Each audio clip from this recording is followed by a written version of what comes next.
Doctor Ifrán, muchas gracias por estar aquí. Sea usted bienvenido en este recinto. Tiene usted 15 minutos para hacer su presentación y naturalmente después para contestar las preguntas que le formularen. Adelante, doctor Ifrán, muchas gracias. Muchísimas gracias, señor presidente del Consejo de la Magistratura, señores miembros del Consejo, distinguidos miembros que integran el Tribunal de Honor de este concurso.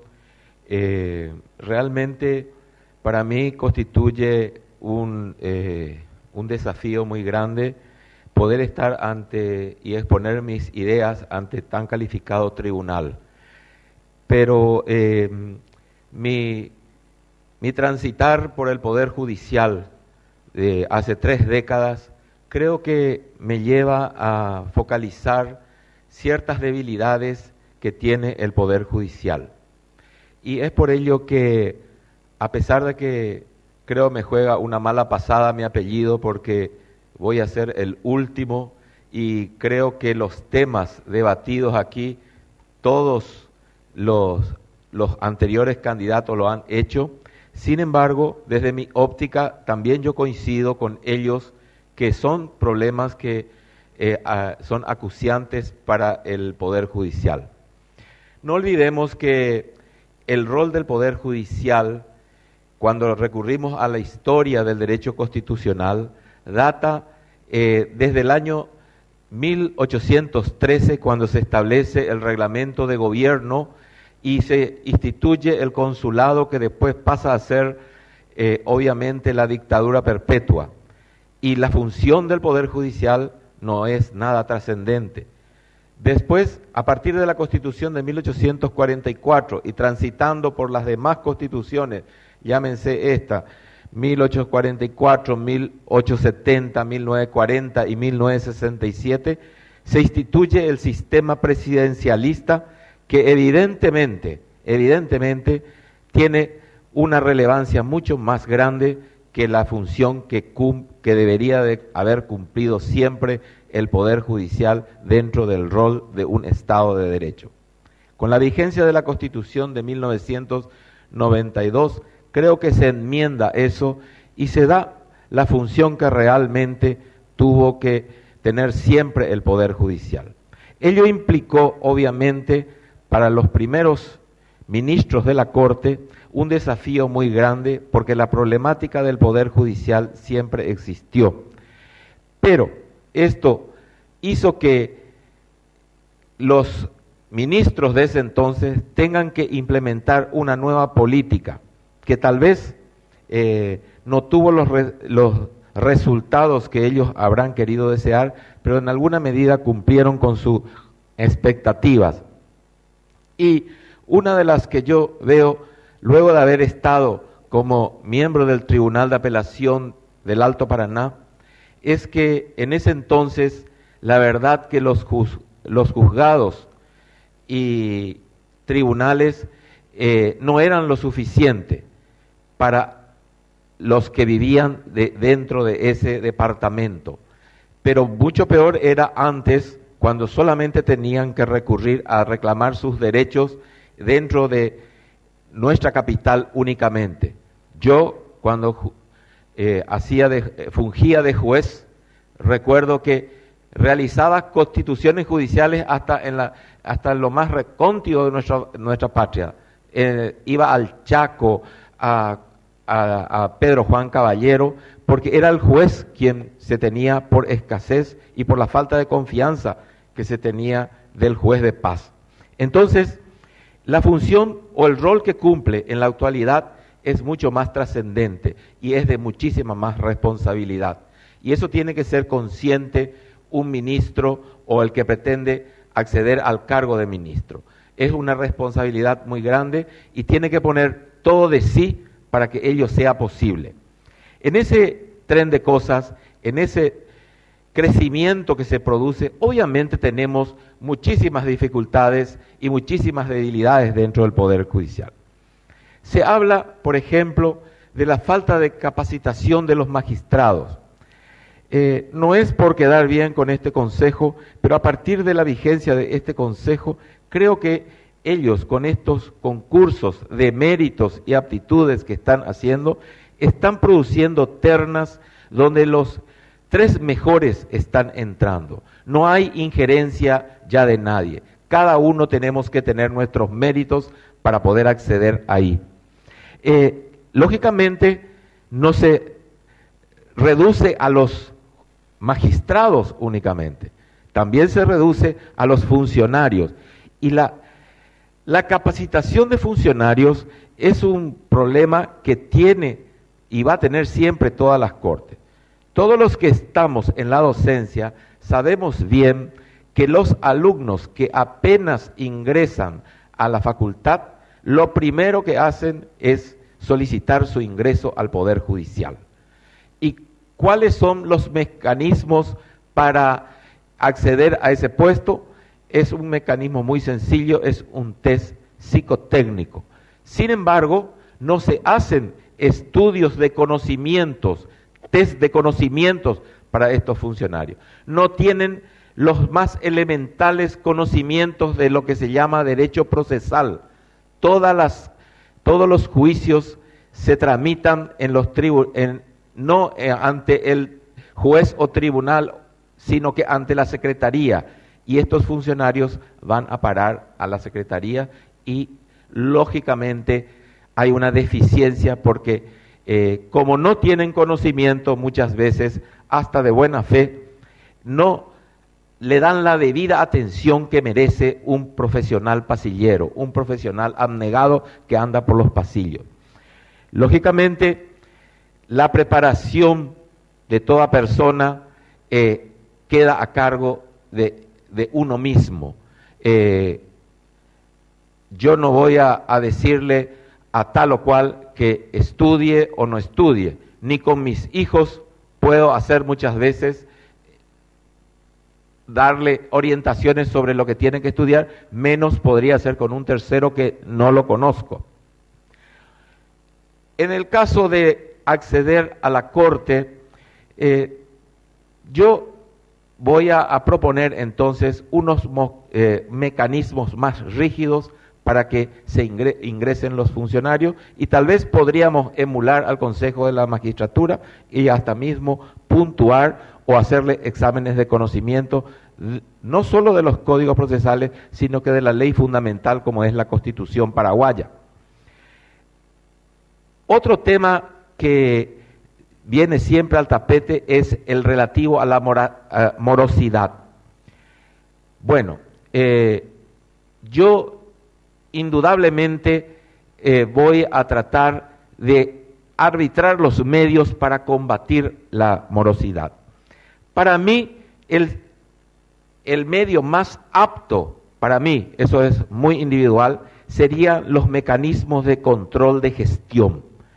No hay mejor cosa que estar permanentemente informados del por qué el juez hace durar tanto un proceso, de por qué el juez está permanentemente dictando sentencias fuera de los plazos procesales, y de la forma o del por qué utilizan o le dan la posibilidad de utilizar recursos que hagan que el juicio sea dilatado excesivamente.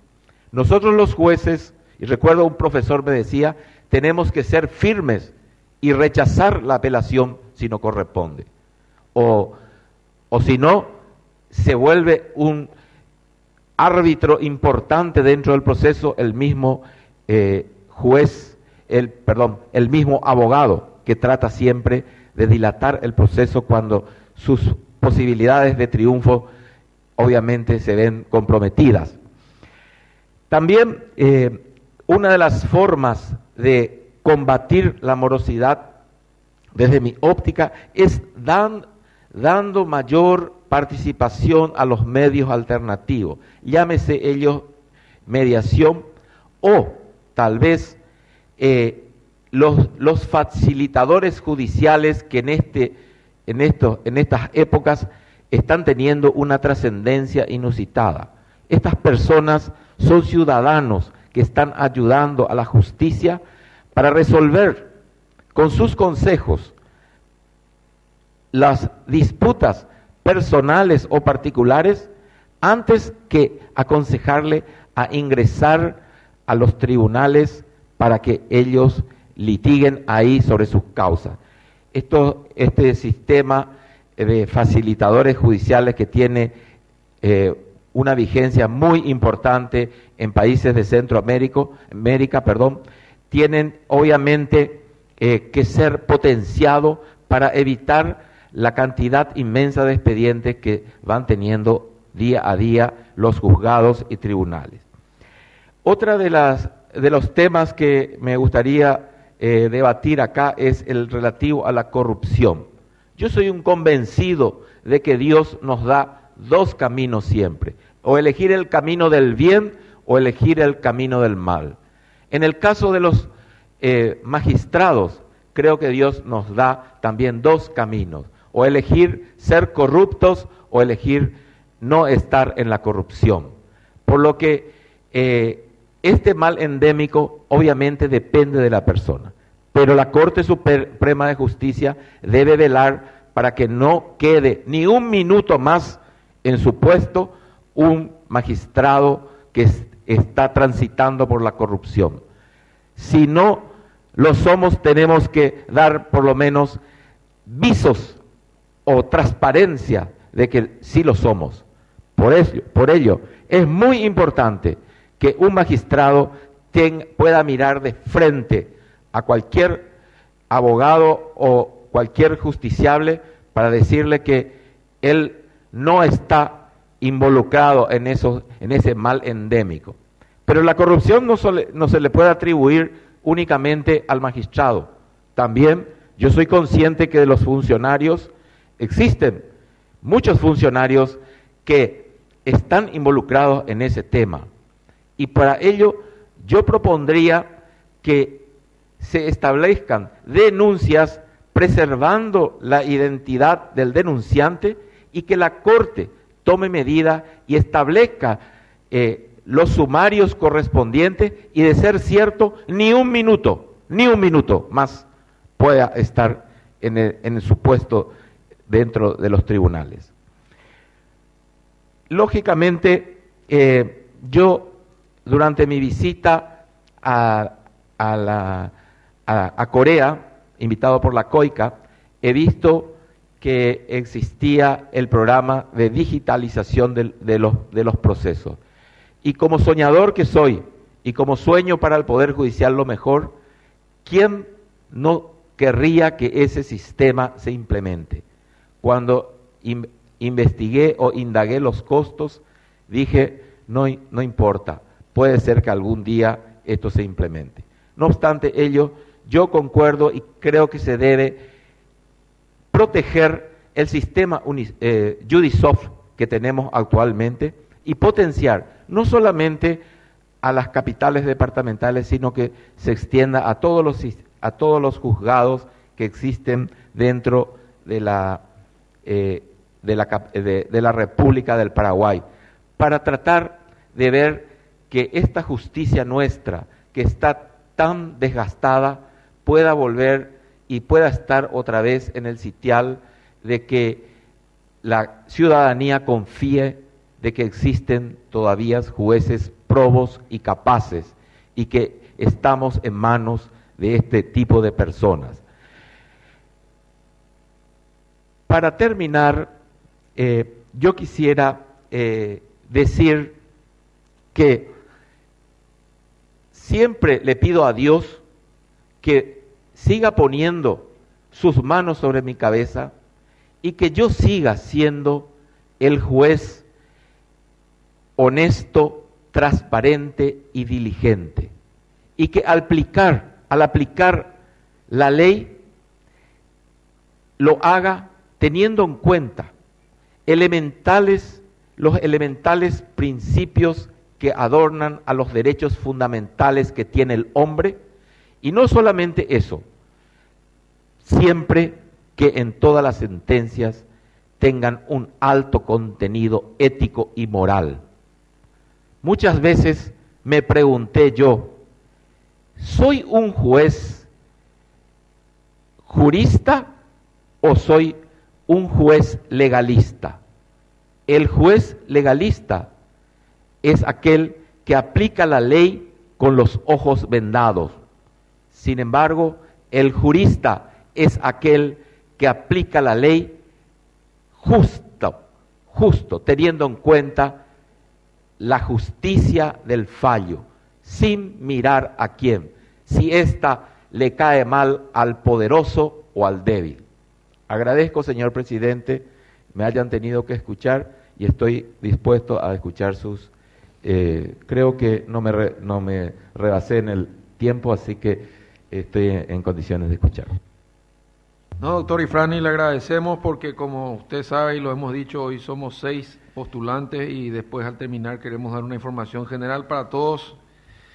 Como usted sabe, tenemos 2 denuncias, una más voluminosa, la otra más pequeña. Creo que usted recibió ambas. Y para el público presente, para el Tribunal de Honor, los miembros del Consejo, hay una denuncia en la que una persona sostiene que en el año 2007 se tramitaba la disolución de una sociedad conyugal y su hermano había oficiado de escribano en esos actos. En el 2009, la apelación en que se interpuso en su momento, él había solicitado a un camarista que no se inhibía, a pesar de la relación con los litigantes. Se habló con su esposa para que se apartase del caso, se hicieron algunos intentos y la parte pertinente dice: para sorpresa mía, el año pasado, el doctor Ifrán Saldívar, miembro de la Cámara de Apelaciones, en un juicio involucrado con mi esposo, en lugar de inhibirse, aceptó integrar el tribunal y dictó sentencia en mi contra con una celeridad poco común en nuestra justicia, revocando la resolución de primera instancia del entonces juez Hugo Becker. Adjuntó la resolución, copia que usted tiene. Entonces creo que corresponde, es el momento y el lugar para que usted haga su descargo, doctor. Lo escuchamos. Muchísimas gracias. Tengo que hacer una precisión muy importante referente a esta denuncia. Alega la denunciante que yo soy muy amigo de ella y del marido. Sin embargo, este matrimonio era hacia los años 80, creo yo que eran hacia esos años, si no me falla la memoria, amiga de el matrimonio formado por los suegros de mi hermano, el general Pedro Florentín y María Dolores Gali. Y en ocasión de un acontecimiento social, el cumpleaños de la señora María Dolores, yo asistí y le conocí a estas personas. Como yo no frecuento mucho la casa de mis suegros y de los suegros de mi hermano, no me di cuenta y precisamente ella dice: yo integré ahora el tribunal para favorecerle a su esposo. La verdad que yo integré el tribunal cuando en el año 2007, si mal no recuerdo, sí, ella luego indica en su denuncia, vino de la cuarta sala a decirme a ver si yo podía integrar, y como los nombres de las 2 personas no están comprendidos conmigo dentro de las generales de la ley, porque yo jamás he actuado en ninguna causa donde haya interés de algún amigo o conocido, por lo menos, entonces yo integré esa sala. Para sorpresa mía, cosa que no acostumbro, y creo que estas respetables personas nunca lo hicieron tampoco, a mi celular me llamó y se identificó esta persona diciéndome que me pedía encarecidamente que me inhiba de la disolución y liquidación de su marido, porque que tenía ella con su marido, porque yo era muy amigo de su marido. Le dije: mire, señora, respetuosamente le dije, primero le quisiera preguntar cómo obtuvo mi teléfono celular. Eso no viene al caso.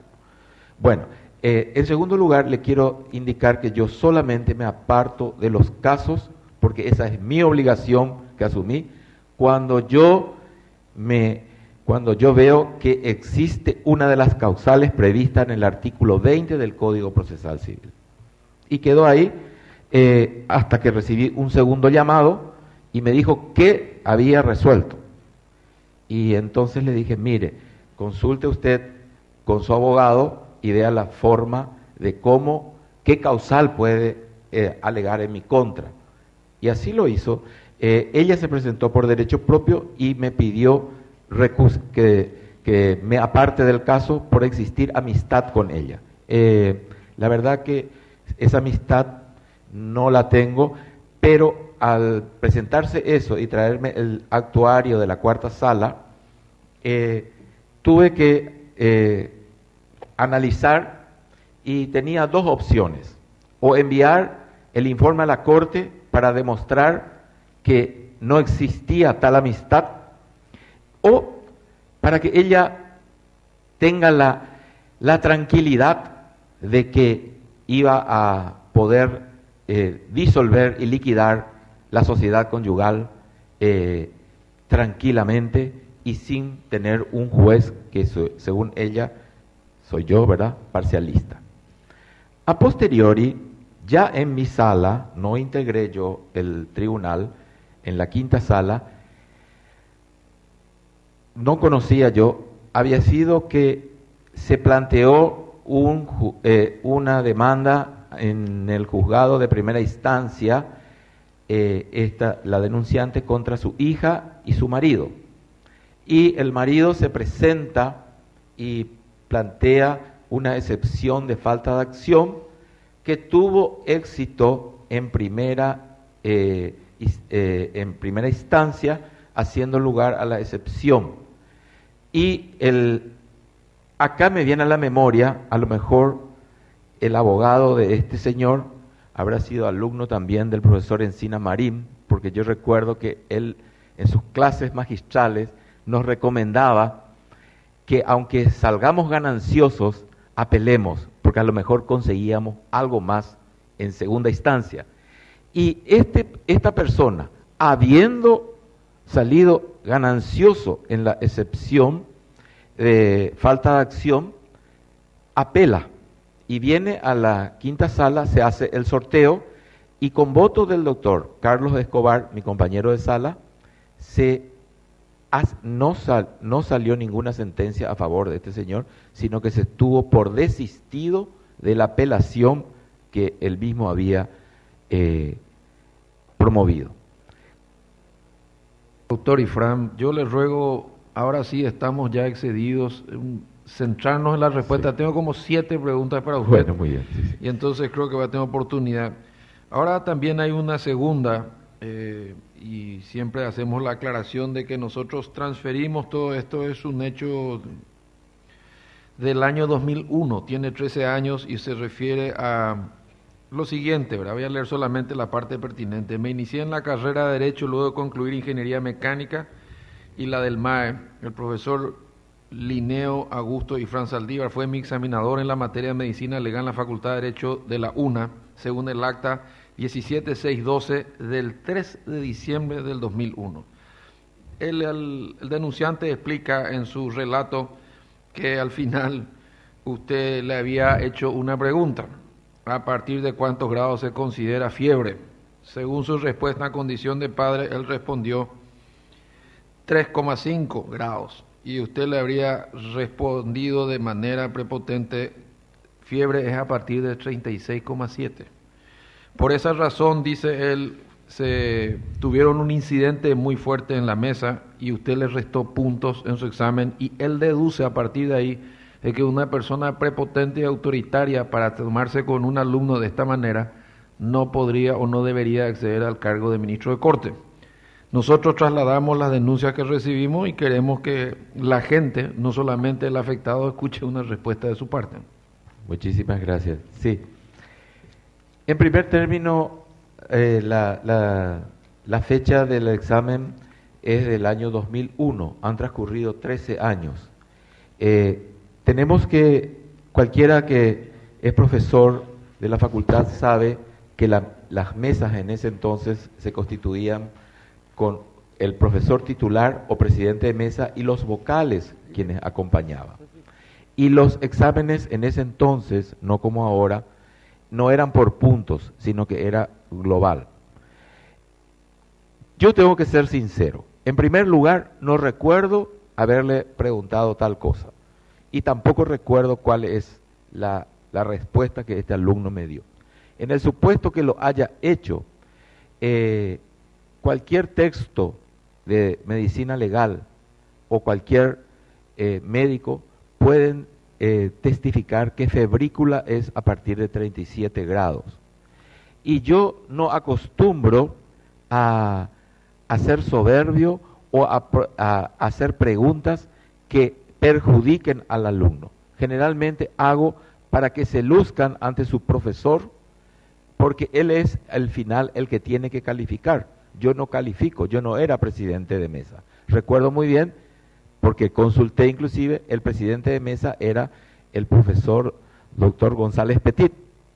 Y obviamente no me caracterizo por ser soberbio, ni tampoco, y pueden recurrir a más de 5.000 alumnos a los que habré examinado en este lapso de tiempo, y si los 5.000 dicen que soy soberbio, entonces tendré que rever mi actitud como persona, pero creo que no va eso por ahí.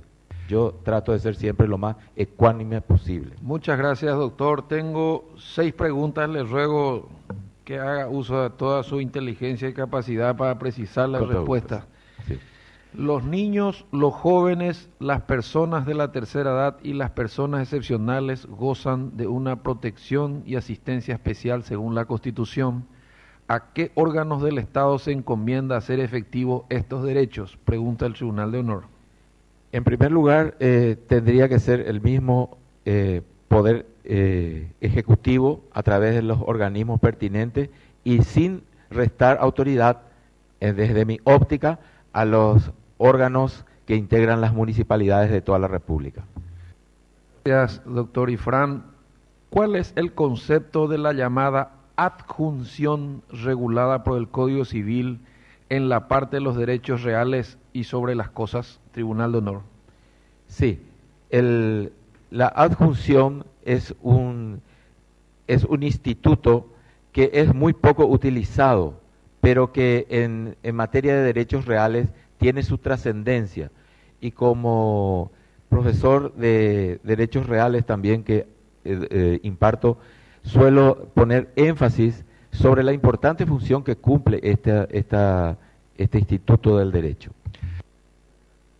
Muchas gracias, doctor Ifrán. Del Tribunal de Honor, usted habló de la mora judicial. ¿Cómo combatir las chicanerías presentadas sobre todo en el ámbito de la niñez y la adolescencia, donde el tiempo de los niños no es el mismo que el de los adultos?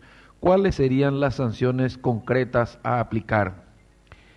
Es un tema espinoso y que sin querer yo tengo a mi decisión un caso donde están involucrados los niños. Yo soy férreo defensor de los derechos fundamentales del niño y sin embargo así asistimos y nosotros los magistrados no podemos hacer nada para evitar eso. En ese caso puntual que yo me estoy refiriendo, hasta hoy no se pudo resolver porque se integra el tribunal y se recusa. Y esto va y para a la corte y vuelve, y cuando se integra con el siguiente, y una medida cautelar que debía haber sido resuelta hace 10 años sigue en litigio. Y en este momento el expediente no está otra vez en mi sala, sino que está otra vez en el tribunal, en la Corte Suprema de Justicia. ¿Y cuáles serían las medidas concretas a aplicar? Y una de las medidas es tratar de evitar estas chicanas rechazando las apelaciones es que también estamos dentro de una encrucijada. No podemos rechazar las recusaciones que hacen porque eso tiene que inmediatamente ir a la consideración de la Corte. No está dentro de nuestras posibilidades decirle al abogado que no le recuse más al integrante de las... Gracias, doctor Ifram. El Tribunal de Honor le consulta. En los juicios sobre inconstitucionalidad interviene siempre el fiscal general del Estado. Nunca dejó de presentar su dictamen en plazo siendo una sola persona.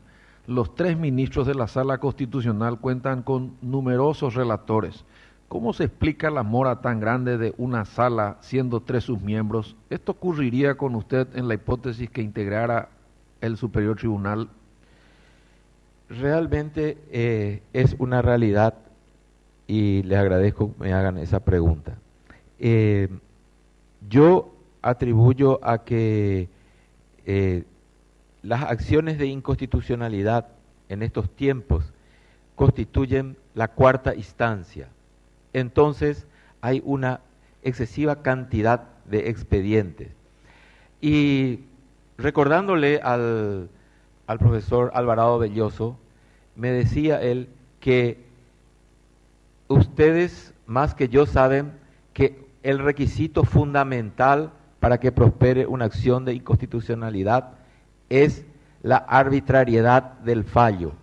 Sin embargo, creo que los ministros deberían, o un ministro integrante de la sala, determinar en primer lugar si existe tal arbitrariedad. Y en caso de que no sea así, declarar desierto o desestimar la causa, como sea, para que los expedientes que se discutan ahí solamente sean realmente sobre la arbitrariedad del fallo y no sobre cuestiones que no vienen al caso ser tratados por esta acción. Yo en mi tesis sostenía luego, o sostuve luego, que los efectos interpartes debían estar reservados exclusivamente para las sentencias, no así para las leyes, donde yo sostengo la tesis de que los efectos tienen que ser erga omnes, porque al hacerse lugar a la inconstitucionalidad de una ley que presentó una determinada persona, me da la posibilidad de que yo, un ser humano que habito también esta sociedad, pueda hacerlo. ¿Y cuántos expedientes entonces tendría la Corte para declarar la inconstitucionalidad? Y es algo que no tiene solución. Muchas gracias, doctor Ifram. La Constitución señala que el interés general prevalece sobre el interés particular. Esto responde a un pensamiento filosófico moral utilitarista, donde lo correcto es maximizar la felicidad de la mayoría. Si fuera ministro de la Corte, ¿cómo equilibraría esta norma con la defensa de los derechos de la mayoría? De los derechos de la minoría. Le leo de vuelta. Sí, sí. La Constitución señala que el interés general prevalece sobre el interés particular. Esto responde a un pensamiento filosófico moral utilitarista, donde lo correcto es maximizar la felicidad de la mayoría. Si fuera ministro de la Corte, ¿cómo equilibraría esta norma con la defensa de los derechos de la minoría? La verdad que es un concepto muy difícil de dar, el interés general, pero yo creo que dentro del interés general también se incluye el interés de las mayorías y de las minorías. Pero yo soy respetuoso de todos los derechos, por lo que no dejaría de interesarme del reclamo que hagan estas minorías, no porque sean minorías, no deben ser escuchados sus reclamos. Esa es filosóficamente mi concepto que yo tengo sobre ello. Gracias, doctor Ifram. ¿Qué haría usted como magistrado en el caso que un abogado le ruegue que cumpla el plazo para dictar resolución porque las partes intervinientes tienen entre 70 y 90 años? No tuve la suerte todavía de que nadie me haya reclamado tal cosa, pero porque trato de que las resoluciones las dicte o las dicto dentro de los plazos correspondientes.